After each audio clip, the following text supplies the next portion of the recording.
Bar Motion γιατί ζήλεψε τον Όντα. Άιβ και μαλακίες, γιατί δεν μοίραμε. Ναι. Έλα. Έχει ακουστεί ρε παιδί μου Ναι.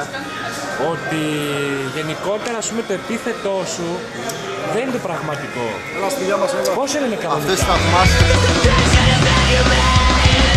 Συγγνώμη λίγο, ποιος είναι αυτός δίπλα σου? Ο Βασίλης ο Καράς. Άλλαξε. Γεια σου Βασίλη. Εγώ με έκανα πλαστική. Γεια σου.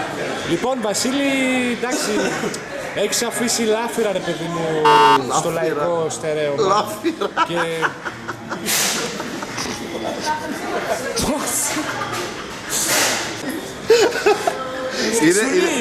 Είναι πολύ συγκινητικό. Ξαναπάτησα το stop, άκου.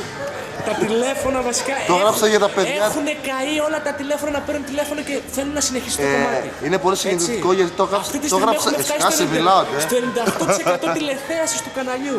Το έγραψα για τα παιδιά του τρίτου κόσμου αυτό το τραγούδι. Και του κάτω κόσμου. Μπράβο Τσούλη. Να ξανασυνεχίσουμε τη συνέχεια. Καεί το τηλεφωνικό κέντρο. Ωραία, ας συνεχίσουμε. Κι άλλο. 3, 2, 1.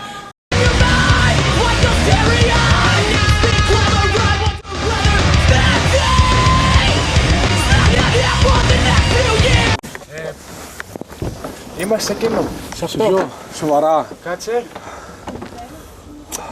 Όχι γαμώ, τα σκάσω ρε γαμώ. Παίρνα ρε θείο να πούμε, θα σκάσεις πέρα. τρένο, τι θες να κάνουμε. Αφού να περάσω. Πού τι τα ενδιαφέρει, εμείς πώς περνάμε να πούμε. Φωνάει. Πόλης. Εντάξει το κρεβάτι μου. Ναι, αλλά μόνο Κάνω καμαριέρα, κυρίως πληρώνει πολλά λεφτά.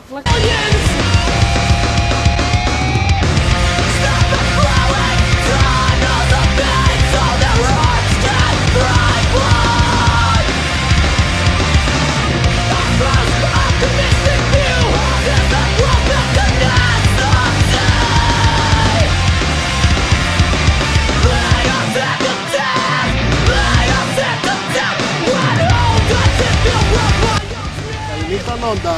Καληνύχτα Άγγελε. Καληνύχτα Ρένα. Καληνύχτα Άγγελε. Καληνύχτα Ρένα. Καληνύχτα Άγγελε, καληνύχτα Νόντα. Καληνύχτα Κώστα. Καληνύχτα Βέρα.